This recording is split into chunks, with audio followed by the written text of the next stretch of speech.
Matondo mingi na bino balandi fam télévision etando ya bwanya etando ya bosomi bino banson popesa biso ntango ya kolanda biso na betando na bino pambate to mesani ntango nyonso bo mesano ya kozalaka liboso na bino na émission oyo analyse sportive émission oyo to analysaka biso na bino ensemble na événement passé ya kati ya sport mobimba na judo na ballon na karaté na boxe na ba discipline yango nyonso to kobeta ba histoire nango ane to la kabino tango nyonso de temps en temps to yaka liboso na bino pona kobeta na bino ba histoire oyo eko pesa biso susu ba bon moment oyo to fekaka na ba époque na ba o bazalaka na ba époque wana et sans plus tarder to pesa mbote bongo na bango mene sonyanzela fumu kusukia mtana pa na ngola mokobi bongo misala o etikaki bongo walongo fumu kimbango mvuluzi e bambote pe na banengwe bandeli bambote lisusu to kopesa na vund amamo nganga ngunza nkusu kiambu bambote mingi sika ezwami bango to pesi bambote pena bozali ebele bino banso boza kolanda so na nga oyo donc bozala assurer que to pesi bino mbote yo vale na ndaku otala biso to pesi mbote na nga oyo et lelo biso na bino to kosola na lisolo moko ya kitoko bobo mesano to betaka masolo awa analyse sportive donc histoire pa na biso bachandaka yango te pe balongolaka yango te et lokola tozali na cinquantenaire ya année 74 yango wana ete tokanisaki na ko revivre lisusu bino ba bon moment ezalaki na tango wana parce que ezalaki année de gloire ya mboka na biso na année 74 et lokola tokomi na 2024 tosali 50 ans yango lelo toye na cadre kaka wana ya 50 po to kobeta bino so papa keleke lituka wa ezalaka bongo champion du monde na milu na catch na 74 kasi lelo to kobeta histoire moko ya monene boyebi bino nyonso et babengaki yango combat du siècle. Donc combat ya Ali na FORMAN 74. Donc lelo et na mobu otozali 2024 c'est déjà 50 ans depuis combat wana ELEKAKA depuis combat ne EBUNDAMAKA na mboka na biso ZAИRE à l'époque na tango dozalaki na tango ya président MOBUTU c'est Siecle bango nde bazalaki président à l'époque okoma na bango na pouvoir na 65 et na 71 asali recours à l'authenticité et 74 nde ba ko accueillir compétition wana ou bien un combat du siècle donc un championnat du monde FORMAN Ali où ezalaki bongo combat où ezalaki vénéré ezalaki le plus entendu na mokili mobimba ebundamaki awa na kati ya mboka na biso 50 ans après le to beta li solo na yango et pona to kota pa na kati ya émission na biso moko le to ba na ba affiche na bango FORMAN na Ali ba photo na bango to kosenga na régie ba tela biso photo d'abord ya Mohamed Ali au bozo mona wana eza bango Mohamed Ali et to pesa na rapidité na statistique na ye biographie moi rapidité pour to vendre pa na combat kaka et 74 to ça li solo na ya Ali te ya FORMAN peut-être que to beta ka li solo ya combat wana 74 lo lengi nini et se déroula qui. Et Mohamed Ali, comme on a bango vrai nom na ezali Kazurus et a ko changer après tant akomaki na ba croyance na ye ba musulman akokoma Mohamed Ali et abotami le 17 janvier 1942 abotami et akokufa na 2016 le 3 juin pour Jatika Bisso et azali boxeur na qualité ba poids lourd azali boxeur na catégorie ba poids lourd et baneko mesurer 1m91 1m91 abano bunda mingi na ba poids lourd et palmarès na ye na lombango penza po tozo kene pa na ngonga et azali abunda bongo 61 combats au ya bunda et a gagné 56 combats et a gagné 37 combats par KO. Donc par KO ça cela veut dire à Beto le faut pour KO 37 combats par KO et à ça 5 défaites a poli 5 fois na vie na ye a boni 61 combats 56 victoires 37 combats par KO et 5 défaites et à ça qui bongo na adversaire na ye de taille au bon FORMAN George FORMAN nos boyi bango et abunda ki na bango photo na bango pe yango na bozo mona ngo Georges Foreman abotami le 10 janvier 1949 et bango bana na bomoyi pour Mohamed Ali akufa mais Georges Foreman asa na vie et na minute pour le moment asa na 75 ans d'âge asa na bomoyi et na tour na ye Georges Foreman abunda 81 combats abundi ba combat belé par rapport à Mohamed Ali hein, parce que asa na moi âge moi c'est par rapport à Mohamed Ali et abundi 81 combats, a gagné 76 combats et a gagné 68 combats par KO. Na 476 victoires, na 68 combats par KO. Et a 5 défaites yépé lokola. Donc, a bundi ba combat, na combat no sabuna na vie na ye, a pola kaka na 5 combats. Et wana ndezali histoire na bango lokwa moi biographie moko na lombango na rapidité. Et tout côté est-ce qu'on a les solo yango combat du siècle championnat liboso bien maintenant na combat ya championnat Mohamed Ali parce que combat ne outi na 1973 pour battre ba combat du siècle 74 mais début na yango et pas y wape bandela ki combat ne bandaki na 1973 le 1er janvier et pas présala ki combat o EBUNDAMAKA Georges Foreman a boulé combat morona Joe. C'était le plus grand boxeur à l'époque. Et Georges Foreman a gagné des titres. Donc, il a combat na Mboka Jamaïque, la Kingston. Et après avoir combat, Georges Foreman a battu Joe terriblement. A quoi ça 5 fois na ring, 5 fois tombé par ring et a battu le goal à mon amoké. Babalobi. Il a terrassé Joe, le tenant du titre Georges Foreman. Et après avoir terrassé, et pas la victoire, wana nani entraîneur na ye, ça qui bon Dick Sadler, et ça qui bon manager et entraîneur il y a Georges Foreman. Na là devant la presse, devant tout le monde, a lancé qui défi. A lobby boxer nanga a bunda na Mohamed Ali. Et il faut organiser combat moko et la combat moko ya makasi entre ye na parce que daki ba ambition ya Georges Foreman ba soué na ye il faut bunda na Mohamed Ali. Et Mohamed Ali azalaki vice azalaki ancien champion du monde parce qu'il azalaki champion du monde na 64 67 et à cause du tricage mba salaki bango na 67 nde ba ko botola titre na ye et moi Georges Foreman a komaki siko tenant du titre en 73. Donc, pendant 72, 73, il a gagné Joe. Tenant du titre, dans la force, on a une ambition, on a une énergie, ce qui est bunda. Na Mohamed Ali et que la grave pèse les Singapour et c'est là qui souhaite à bunda. Bonde, na kolande la souhaite wana, n'est pas entraîneur na ya souhaita qui à la sa qui combat, c'est qui combat devant la presse et te bunda na Mohamed Ali. Et bah c'est qui mbongo à l'époque était là qui 5 millions de dollars et Dick Sadler a lobby à côté mbongo wana boxer nanga akubunda akomata na ring bakubunda et idée wana bandaki na 73 et après et suka ki nanu wana parce que ba moyen wana ezala ki nanu te et puis endroit oyo wapi bakutia combat wana bunda mais ezala ki nanu te et par après en 1974 comme en janvier, une année après, en 74, et pas Vandi parce que 50 ans lelo. Et une année après, Joe, le même Joe, boxeur, wana, Abundaki, Pena, Mohamed Ali. Et tant que Mohamed Ali, combat na bango na Mohamed Ali a gagné Joe. Comme on est dit Joe Frazier. Babundi, Mohamed Ali a gagné.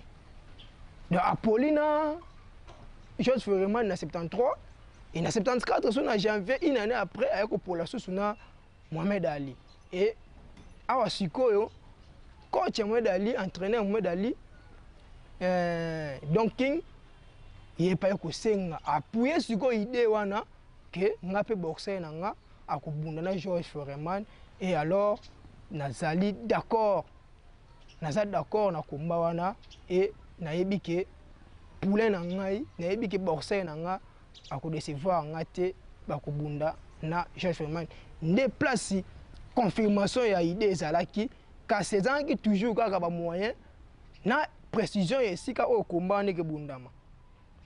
Alors kopusana wana na janvier et kokoma siko na ba mois de mai parce que idée soka wana idée bandaki faut ba bunda championnat wana mais mbongo moto akota mbongo azalaki te pe esika komusa combat ezalaki te et idée telemaki nanu.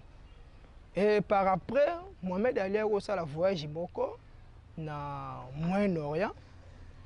Tant a effectué voyage wana na kokende na mboka wana kendaki et par hasard ayo kokutana na le fait président Mobutu à l'époque azalaki président ya mboka na biso ZAïRE. Par hasard ayo kokutana na Mobutu. Mobutu va yoka bango na sango Ali eba yoka Mobutu président moko boye azalaka boye na ZAïRE bani bayoka na ba kombo mais na ba mona na te. C'est toute la première fois bakutana na Mohamed Ali. Mohamed Ali pas mona président Mobutu. Et to bakutana Mobutu a proposé que nanu aya na Kinshasa pour que na tango wana biso na mboka na biso ba boxer bazalaki pena mingi te bazalaki pena na ba compétition internationale te. Na tango wana boxer bazalaki pena na mois c'est et a proposé que Mohamed Ali aya non na Congo akutana ba boxer na biso. Et na tango ya kosolana bango na kati ya lisolo nde Mohamed Ali a proposé sikoyo idée sikoyo ya combat du siècle. Ainsi président Mobutu tala to na idée za boye il fallait to bundana FORMAN combat moko mais ba moyen na yango na esika o to kotia combat wana na to zu yango te. Et Mobutu tant que je Mohamed Ali, à mon avis, l'idée est bonne, l'idée est tout quoi, c'est pas qui n'a pas à mon avis bien parce que à se racheter, à soulager la population, basée au parce que tout est que la Coupe du Monde, tout le monde qui na Coupe du Monde, na 74 na Allemagne, tout le monde qui te pour qui, tout le monde na Sony, sur la histoire wana tout le monde na Sony na Coupe du Monde 74 alors pas Mobutu comment que la Sony la moins capacité moko boye na population et pour na ko longo la bango capacité wana appuyer ki idée wana a sepela ki na le bien ça d'accord accueillir événement wana et pas ya Mohamed Ali des solutions ya combat wana iso magi parce que kutana Mobutu ne place jusqu'au base solution. Il y a une idée na bango bazaki na wuti na 73 na janvier une année après ba yo ko so solution il y a idée na bango babunda entre na George Foreman oyo za la bango combat du siècle combat le plus entendu na kati ya mokili kasi yambo to kota ce deuxième partie ya lisolo na biso tota na no combat ya George Foreman na Joe Frazier bota d'abord combat wana lolenge nini George Foreman a betaki Joe 5 fois tombé par ring. 5 fois tombé. Donc, George Foreman a dit boxer ya pas battu. Boxer a moukete. Et tout le combat, juste après combat ya Foreman, de tout après combat, il y a Mohamed Ali. Quand on a même boxer, on a Joe Frazier. Bon, on continue sur la biso. Quand on a combat ya George Foreman na Joe. Tout le monde. The heavyweight championship of the world will be governed by the rules of the Jamaican Boxing Board of Control. In the event of a knockdown, you must take an 8 count. The 3 knockdown rule has been waived. They're wearing 8-ounce gloves. The heavyweight championship of the world, if it goes the limit, they use a 10-point must-scoring system. The winner of a round gets 10 points. The loser gets 9 or less. An even round, they both get 10. Joe Frazier. It's scheduled for 15 rounds here in Jamaica. Frazier, the white trunks, Foreman, the red trunks.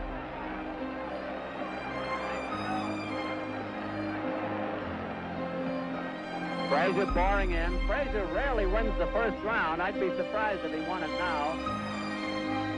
Foreman a little bit tense looking. Foreman has been nailed and nailed good. Joe Frazier's best punch is his left hook. We'll find out tonight how much the Ali fight took out of Frazier. Now Foreman looks a little looser. That was a torrid left hook that caught Frazier. Foreman showing a good, smart, snappy jab. Foreman having a very good round. I think he hurt Joe Frazier. I think Joe is hurt. Angie Dundee, Ali's trainer, right next to me is saying it. You may hear him. Down goes Frazier! Down goes Frazier! Down goes Frazier! The heavyweight champion is taking the mandatory 8 count, and Foreman is as poised as can be. Underneath, Archie Moore is yelling to Foreman. We've got the excitement here that we look for. Frazier is dazed. He is getting hit again and again and again. Frazier's in real trouble here. Foreman in complete charge of the fight. Frazier seems to be hurt. He's been rocked. Foreman is going about his job. Foreman is all over Joe Frazier. Frazier is down again, and he may be. No, he is rising. He is game. He doesn't know where he is. The mandatory 8 count. He doesn't know where he is. The round is about to end. 2 knockdowns in the first round of Joe Frazier. Down again. No saving by the bell. He's up, and so the fight continues. Frazier was down 3 times. He has to secure him as holding him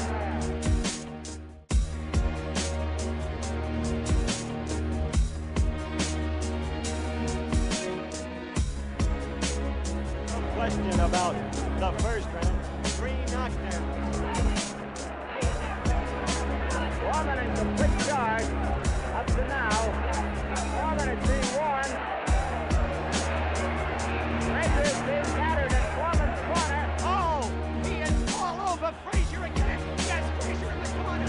Frazier's knees buckled. He is out. He is down.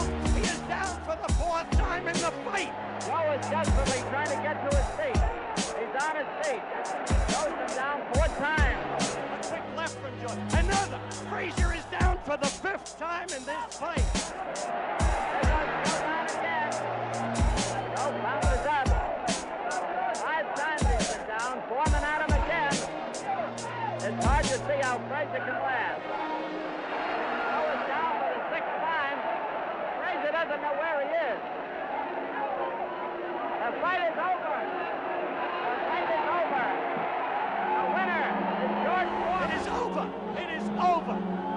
It is over in the second. Matondo mingi bande kwa région kuna tomoni bongo kumunga 9 lumière longo na super les superlatifs matondo mingi na bino et bolani combat bomo ndenge ELEKAKA abundi na Joe Frazier lolenge abeti akwesi 5 fois so compter bomo na akweki 5 fois na ring et tout dans siko combat ya Mohamed Ali na Joe et peut-être sous ko bossa la siko équivalence. Il y a 2 boxeurs au Bambalé, les 2 grands boxeurs. Nathan wana Mohamed Ali na ELEKAKA bolanda siko ba combat wana bo boye ba siko qualité na bango bazalaki banani na kati ya box na mokilo Nathan wana 74 et tout dans combat il y a Mohamed Ali na Joe tozonga juste après combat wana.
matondo wana wuti bon kolanda combat ya Mohamed Ali devant Joe Frazier bomoni parce que Joe wana a gagné Mohamed Ali na 71 a gagné Mohamed Ali siko o ezali la retour quoi la revanche au Mohamed Ali azongisaki na 74. Cette fois-ci Mohamed Ali a gagné Joe Frazier et ça qui est secondaire passé pesa qui suko entraîneur et secondaire ça l'appelle défi wana devant George Foreman et par rapport au coup d'autres on a ce qu'on a liso na biso et après au coup tana bango Mobutu bazonga ki na bango na ZAïRE Mohamed Ali a kepe coup tana ba manager na ba actionnaire nyoso o bazala ki bongo derrière combat wana ba Dick Sedler ba Don King et na ba misusu et ba yeko sala rencontre moko et salamaki na société moko ya ba Suisse Resnelia la société moko ba Ris ezala ki ne pe na partenariat na ZAïRE na tango wana o Mobutu no coopérer pe na bango malamu et après avoir kosola na société wana ba proposer pe idée le rôle la ZAïRE déjà ndimaki Mobutu déjà ndimaki idée wana ya combat ne bundama awa na ZAïRE na Kinshasa na capitale et société wana ezalaki d'accord andemi a té moyen et ba té ba mbongo na bango pour na été combat balobi combat ne bundama na pays authenticité parce que Mobutu na 71 azongisa ki biso na authenticité et ezalaki année de gloire na biso gloire na ngwe mona yango le to beta lisolo wana parce que ezalaki année ya gloire année ya nkembo année o batu basepelaki kozwa kan kozwa ba championnat papa lituka bimaki champion na milu na catch et bandoko na biso ya basket baganyaki bimaki champion d'Afrique et combat du siècle oye bundamaki ana mboka ezalaki année ya esengo ya gloire pona mboka na biso parce que tozongaki na authenticité na biso na bokoko na biso epaye balongolaki bato ba prénom nyonso longolaki kati na bato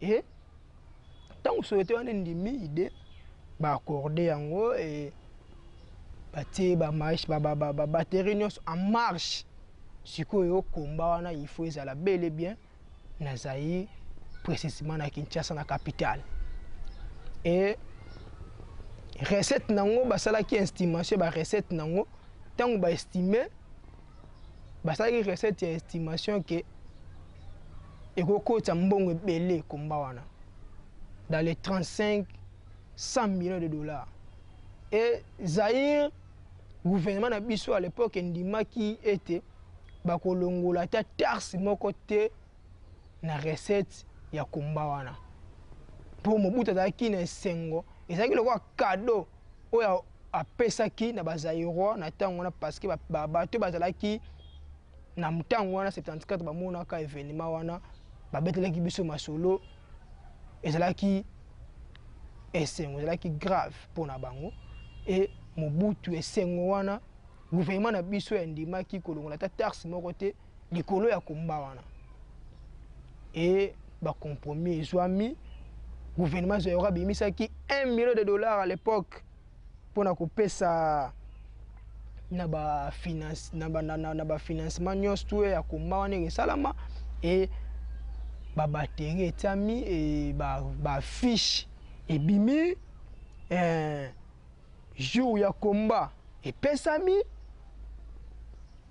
ba manager ba ye kotala ba tali terrain ba ponaki terrain ba ponaki ezalaki terrain bongo ya 20 mai oyo to bengaka stade Tata Raphaël komba ne bundamaka na 20 mai na tango wana et ba poni date ya liboso bataki ezalaki le 25 septembre 1974 nde pa ba ponaki komba ne bundama et heure ezalaki na 3 heures donc komba ne ebandaki 3 heures du matin et ça ezalaki 15 rounds combat ya 15 rounds et bandi 3 heures 15 rounds et ba poni date ba fiche ebimi ba publicité nango bandi et ba chaîne internationale nyonso soko ba yaki ko senga sikoyo na mboka na biso pona ko transmettre siko événement na ba chaîne na bango nyonso et ba yo ko vérifier ba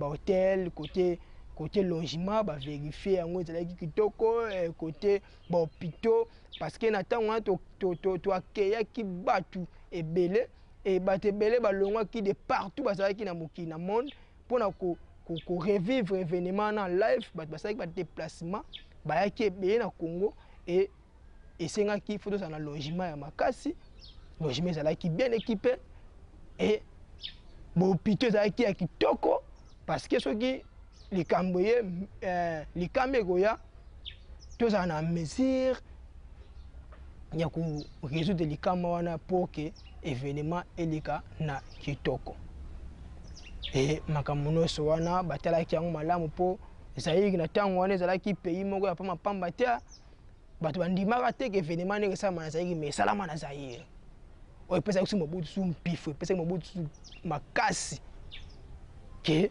azali mpena seseko ya solo na tango wana et nyonso ezalaki préparé malamu et arrivé ya baboxeur na mibale epeki sikoyo engouement lisusu na kati ya mboka na tango wana Zaïre et sango tango ye Ali-Foreman na Mohamed Ali bazwa na Kinshasa donc tout le monde azalaki obligé ya kokende ko accueillir bango na aéroport tout le monde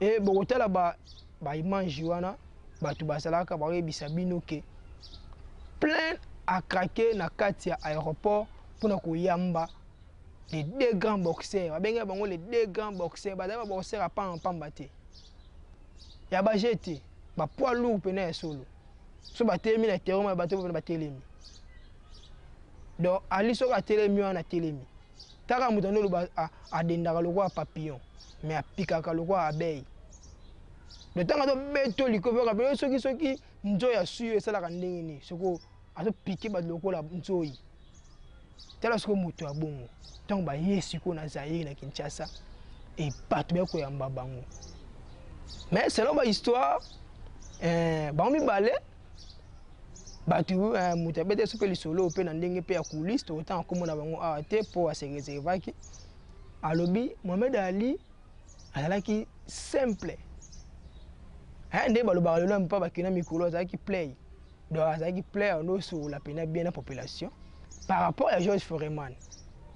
Ali-Foreman azalaki moi orgueilleux moi nini bango baza ba mindele auti poto bani suko Mohamed Ali na part na azalaki suko simple parce que ye ano c'est pas na boyindo pona 67 wana basalaka etrika jona parce que azalaka na mouvement o andako lutter si ba anti-valeur ba noir na États-Unis na tango wana donc azalaki derrière ba noir azalaki toujours si ba valeur ba noir alingaki uté buzoba désobéissance libosa ba noir alors ye asepelaki mingi tanga komaki na Zaïre et azalaki kosola na batu lokola aza na mboka na ye yango moni kotala siko ba supporter bando supporter ba mibale au mona ki ba supporter ya Mohamed Ali bazalaki belé par rapport à ba supporter ya Ali-Foreman.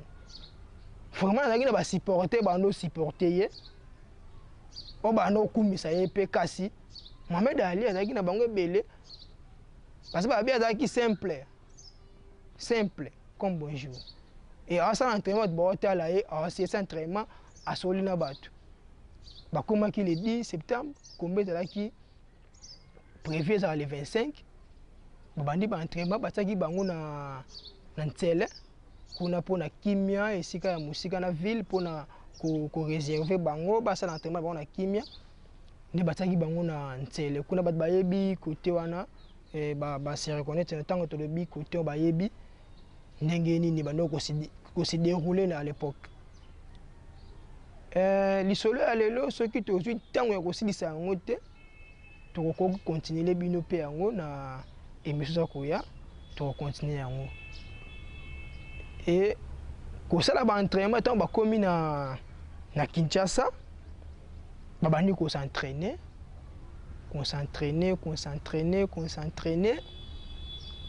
Ndeko comme à la veille ya combat pour combat qui prévu le 25 septembre et à la veille ya combat pene comme on a joué ya combat FORMAN na wasa l'entraînement a eu sa blessure.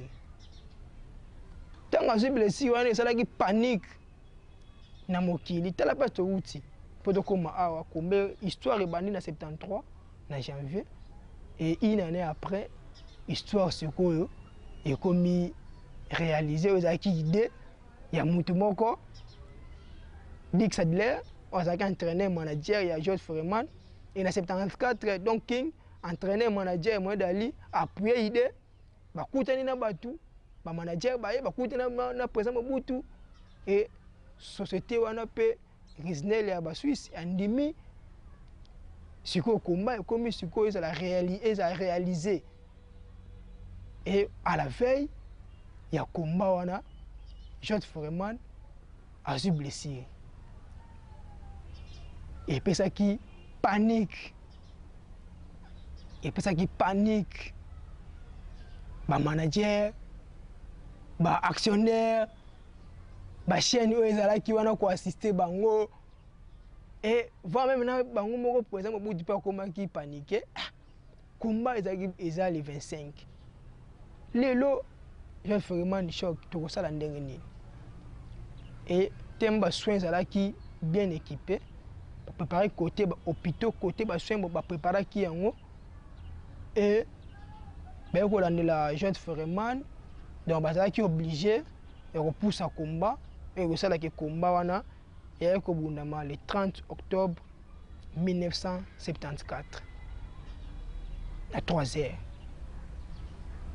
pour jeune FORMAN a joué choc et ndingi ça malgré les sous-té le ça qui permis à bunda le 25 septembre alors obligé faut pas pousser à combat pour qu'on lande la santé na bango ko lande l'état so simba ngite ngeza la pété pour nzoto za nzoto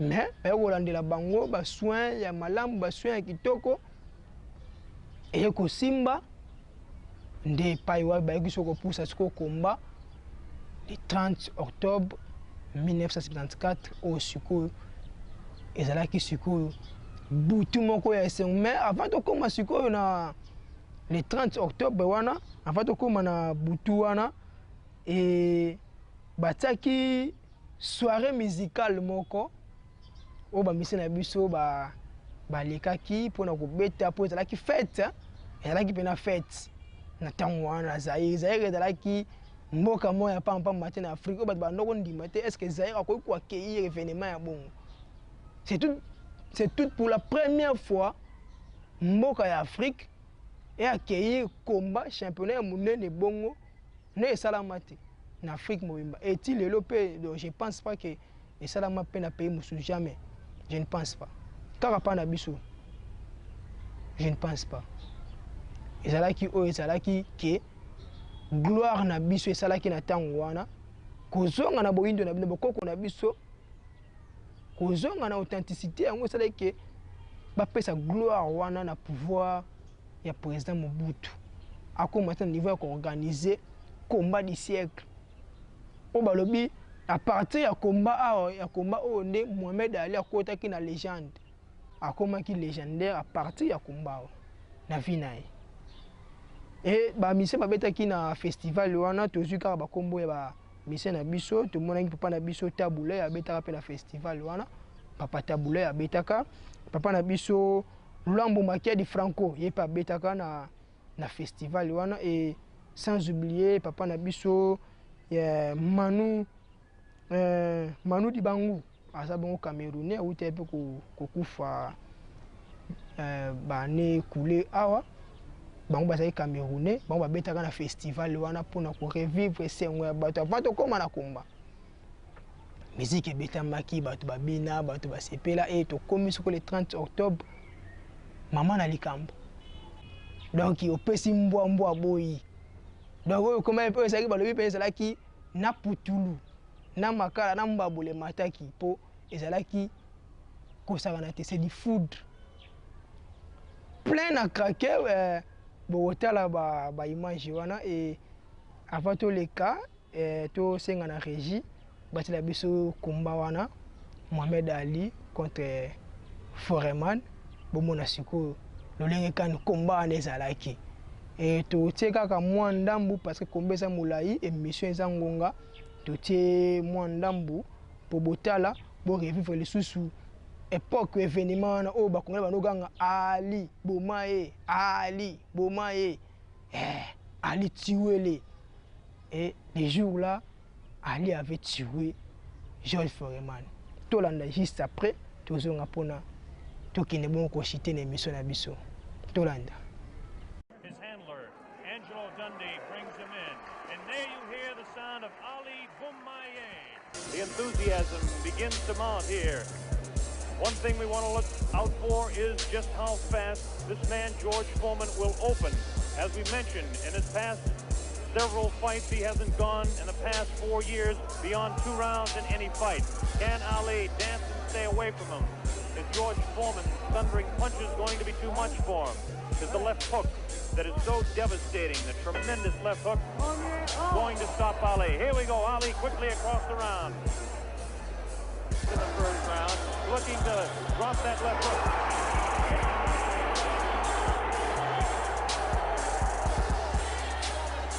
To the far corner. There's that left uppercut jab to the body of Muhammad Ali. Dances now. Moves Ali with a right hand lead again. He lashes out with a light left. A straight right hand. Forehead of George Foreman. Foreman on the left. A wild left hand thrown by George Foreman. Taken on the side of the head of Ali. The pace is tremendous in round 1. George Foreman with his face for you. Ali to the left.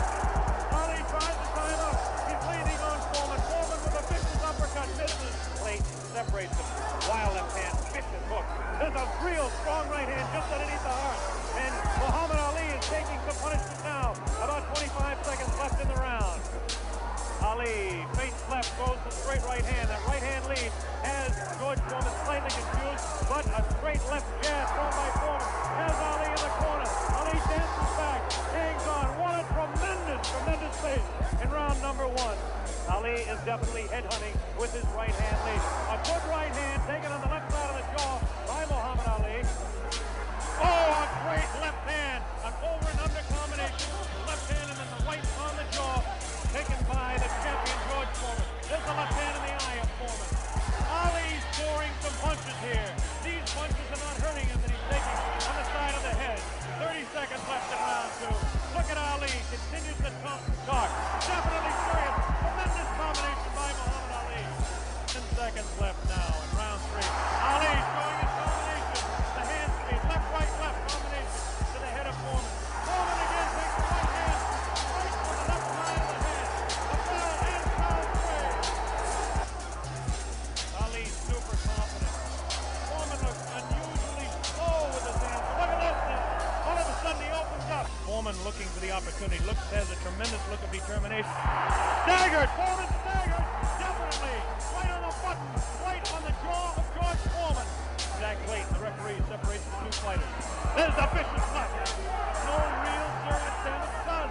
Ali is getting his hand up. The wild left by the jaw of Ali. Doesn't seem to bother Ali as Ali stands on his toes, works downstairs, goes downstairs. Good left hook by Ali. Good left hook by Foreman. Ali on the right. Ali leans up against the rope. Right hand taken on the gloves by Ali. There's a real wild right hand taking the back of the head of Ali. Foreman with a wild right again. Ali looks like he's trying to rest in this round. Punches are not doing any damage though. Vicious right thrown to the body of Ali. Wild right hits the head of Ali. The left taken on the glove of Ali. The right glove. George Foreman's round all the way. Ali, this is a cruising round for him. Foreman wailing away. Chris left the combination by Ali. Lands in the head of Foreman. Foreman with that right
straight left, bounces the head back of Foreman. A quick short jab with the right hand, bounces the head around of Foreman.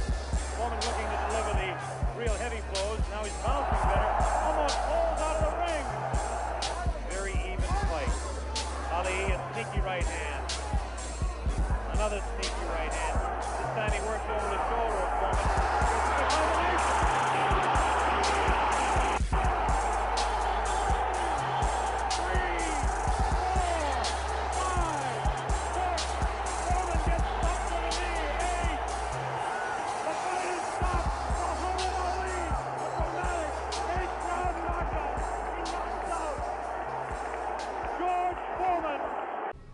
Matondo na bandono sa régie les superlatifs tatantimba matondo mito beta pena kota moko to beta pena ndinga moto sa pena ensemble biso na bino esengaka bongo boende salaka soki to sengi mbala mobotie esalaka malamu mingi boti kolanda komba wana Mohamed Ali face ya Ali-Foreman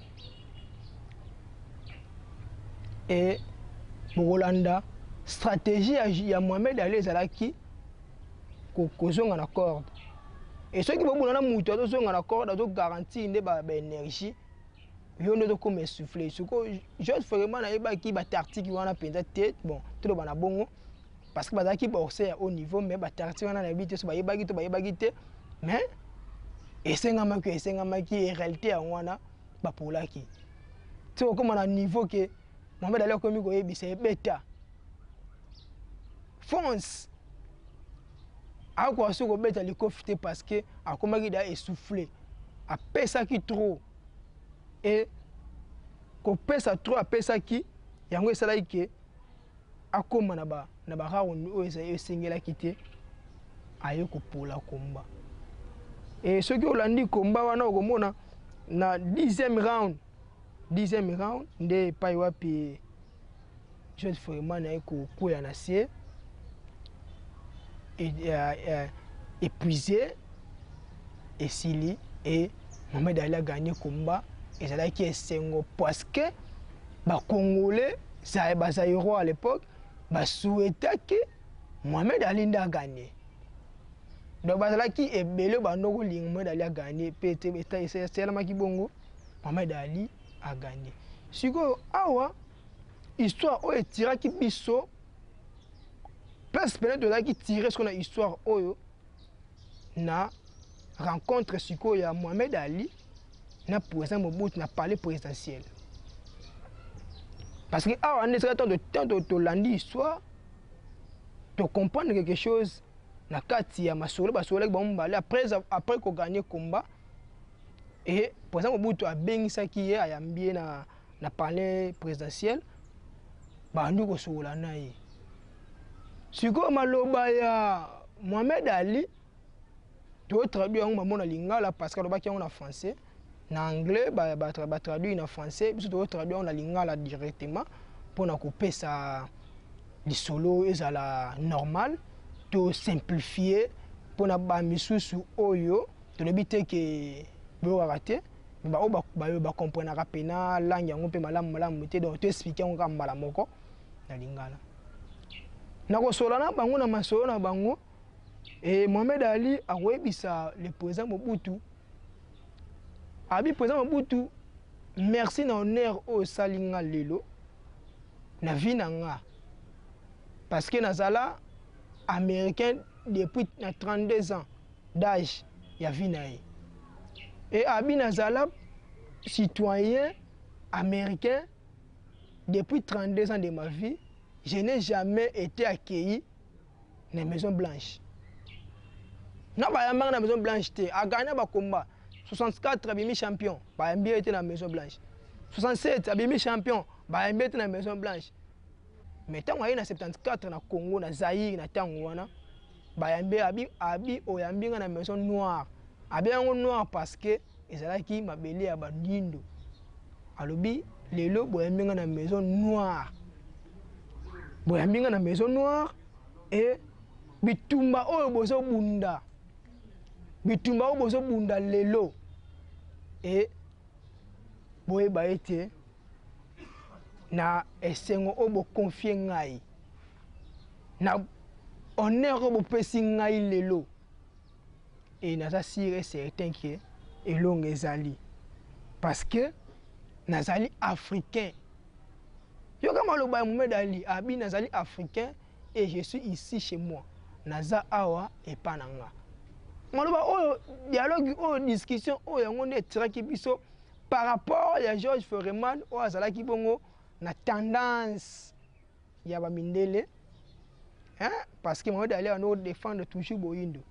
Ya biso lo baki na émission oyo moto nyonso o ya défendaki boyindo na biso na sport na ba discipline nyonso awa to beta histoire na ye to ko revivre les sous histoire na ye tala 50 ans après 50 ans après lelo na mboka na biso est-ce que likaniso na pezali na ko revivre sous batu événement wana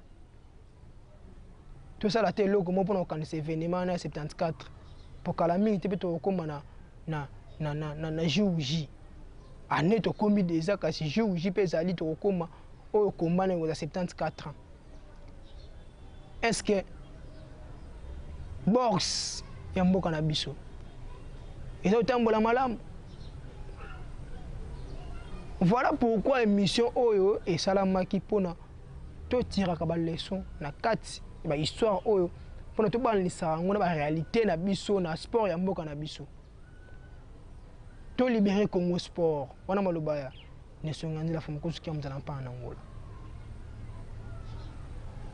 Ba gloire oyo ekozonga mukolo nini na sport ya mboka na biso parce que ZAïRE etanga maki na matière ya sport ba organiser combat ozaki combat international combat du siècle tout le monde alingaki amona combat wana à revivre événement wana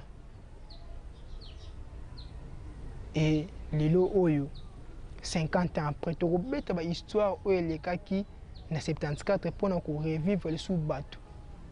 Toi na cadre wana, loko toi na moment wana 50 ans, to ko beta ba histoire to ke ko luka ba histoire oyo lekaki na ni wana na 74 pour na ko kanisa ka le sous bateau wana basala kilelo Mohamed Ali asuna biso te longo na bomoi boye akufa déjà depuis le 3 juin 2016.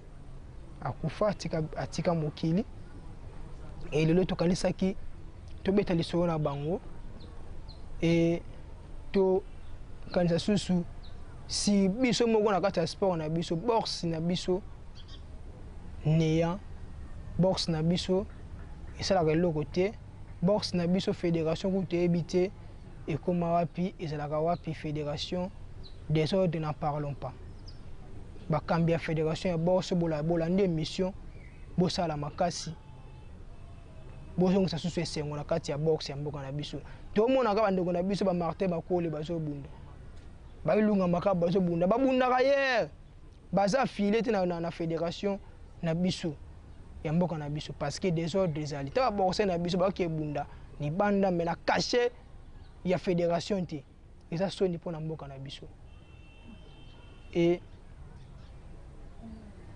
TV Zangonga, TV Zali temps, na moi temps va pesa biso na tranche oyo ya analyse sportive yango to ngaka mpe ko kondisa histoire za mulai histoire za munene kasi to kondisi yango pona kolandela temps ya TV parce que TV Zangonga mais tondo mingi na balino sa forme TV to bolandaki biso na ngonga oyo bozalaki be liboso ya ba TV na bino bozolandaki biso to pesi bongo matondo na kilandi musiku kilandi mambo takala kilandi matanga mama ya bana to pesi bino bambote mingi e bambote na noko tambi koka esika bazali longona dete kwaku esika yosa imbango longona ne futila baza bongo esika moko to pesi bino bambote mingi esika bozali e bambote pe na noko ndombele botale ekenda bato tikala bato wana slogan na bango e mbote mingi e tozalaki bongo assister na bandeko na biso liboso ya kamera zaki bona ndeko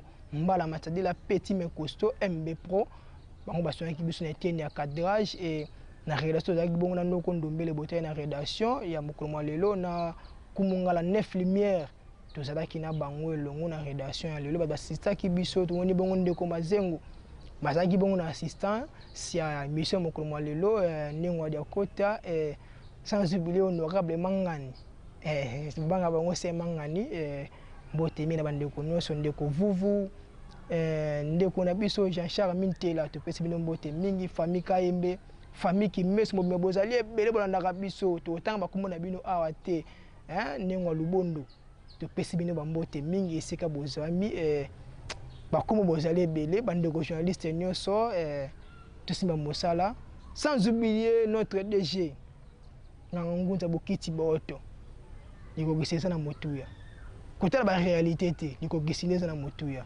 matondo mingi pona biso na bito kutani mbala ya sima na manaka ezali koya matondo.